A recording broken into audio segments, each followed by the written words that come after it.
दोस्तों, कभी कभी ऐसे लोग मिल जाते हैं जो भविष्य की घटनाओं को बता देते हैं, जिन्हें वो लोग ना तो देखे हों और ना ही सुने हों।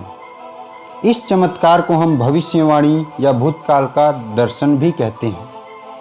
लेकिन सवाल उठता है कि वो कौन सा माध्यम है जिससे उन्हें भविष्य और भूतकाल के बारे में पता चल जाता है, जिन्हें हम देख नहीं पाते या इसकी कल्पना भी नहीं कर सकते। तो चलिए इसके बारे में जानते हैं। इस चमत्कार को हम चौथे आयाम या चौथे आयाम का आभास भी कह सकते हैं। अब आप दुविधा में होंगे कि आखिर चौथा आयाम है क्या, फोर्थ डायमेंशन क्या है, क्योंकि हमारी दुनिया में तो 3 आयामों यानी थर्ड डायमेंशन की ही बातें होती हैं। तो आखिर ये चौथा आयाम कहाँ से आया, चलिए जानेंगे हम आज चौथे आयाम के बारे में। हेलो दोस्तों, मैं हूं दीपक और टॉक अबाउट मिस्ट्री में आप सभी का स्वागत है। दोस्तों, आपने सिनेमा घरों में 3D फिल्में तो देखी ही होंगी। उन फिल्मों में कोई भी सीन आपकी आंखों में इस तरह घटित होती है जैसे वो चीज़ आपके आसपास से ही गुजर रही हो। और आप अगर 2D फिल्में देखेंगे तो ऐसा कुछ नहीं होगा। तो ऐसे हम 2D और 3D फिल्मों के अंतर को आराम से समझ सकते हैं। दोस्तों, हम यहाँ बात कर रहे हैं डायमेंशंस यानी आयामों की। हमारा ब्रह्मांड भी कुछ ऐसे अलग अलग आयामों से यानी अलग अलग डायमेंशनों से बना है। हम सब जो देखते हैं या महसूस करते हैं वो सब थर्ड डायमेंशन यानी तीसरा आयाम है। हम सब थर्ड डायमेंशन की बनी दुनिया में रहते हैं और पूरे ब्रह्मांड को थर्ड डायमेंशन की नज़रिए से ही समझते हैं।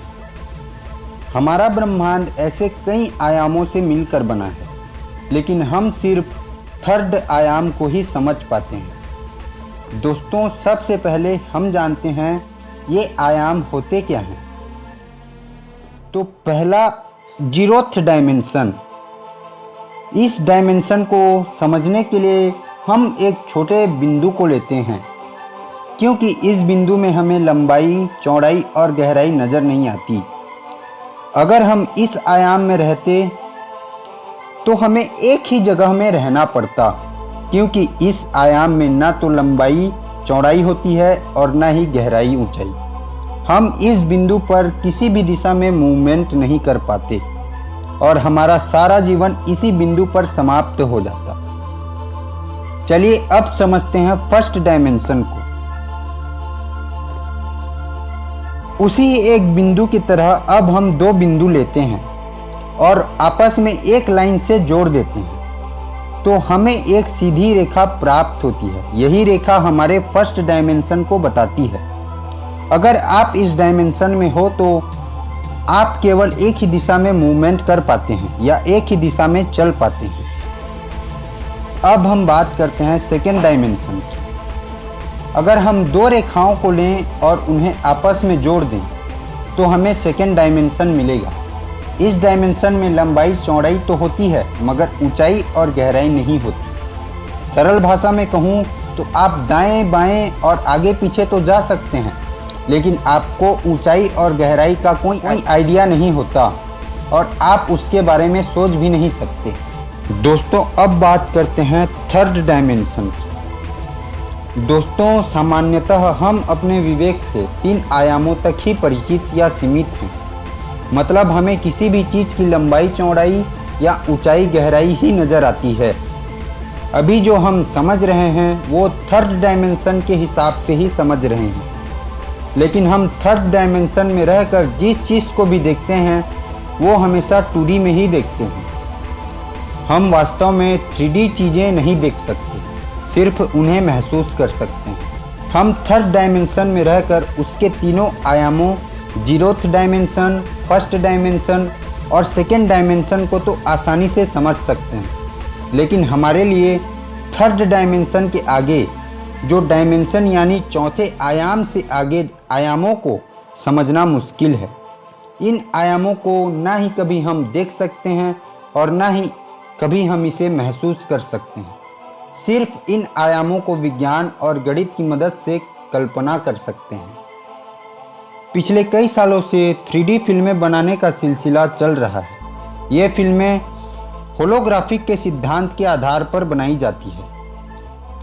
3D फिल्मों में मात्र ऊंचाई और गहराई ही नज़र नहीं आती, साथ में इतना और भी देख पाते हैं कि सामने का पर्दा कोई खुला मैदान है और उसमें से शेर, घोड़े, आदमी मानो बाहर निकलकर आ जाते हैं, यानी वो अपनी ओर आते नजर आते हैं। दोस्तों, ब्रह्मांड में इन तीनों आयामों के बाद एक चौथा आयाम भी है जो वैज्ञानिकों को हमेशा खोज के लिए आकर्षित करता रहा है, क्योंकि उनका मानना है कि चौथे आयाम की संभावना अपने अंदर अनेक रहस्यों को छुपाए हुए है जिसे आज तक कोई नहीं जानता। वैज्ञानिकों का मानना है ये चौथा आयाम टाइम यानी समय है और उनको पक्का यकीन है कि चौथे आयाम यानी समय का ज्ञान होते ही हमारे लिए रहस्यमयी या असंभावित मान्यताएं सच साबित होंगी, जिससे हम वर्तमान से भूतकाल में और वर्तमान से भविष्य में जा सकते हैं और साथ ही इस घटना को पास्ट में जाकर बदल सकते हैं। मान लीजिए एक इंसान सड़क दुर्घटना में मर गया, तो हम चौथे आयाम में जाकर उस इंसान को दुर्घटना से बचा सकते हैं और तब वो इंसान वर्तमान में आपको जिंदा मिलेगा। दोस्तों, हर डायमेंशन में अपने से नीचे डायमेंशन से मिलकर ही बना होता है, यानी फोर्थ डायमेंशन भी थर्ड डायमेंशन से मिलकर बना होगा। इसका मतलब चौथे आयाम वाली कोई भी चीज़ अपने नीचे आयामों को आसानी से देख सकती है। अगर हम चौथे आयाम को देखें तो कुछ इस तरह वो नज़र आएगा। एडवर्ड आइंस्टाइन के अनुसार ब्रह्मांड में कई आयाम हो सकते हैं। उनके अनुसार मनुष्य चौथे आयाम में प्रवेश कर लेगा तब उसके ज्ञान में अब के मुकाबले कई ज़्यादा गुना वृद्धि हो जाएगी और इंसानों के हाथ ऐसी ताकत आ जाएगी जिसे वो जादुई ताकतें भी कहेगा।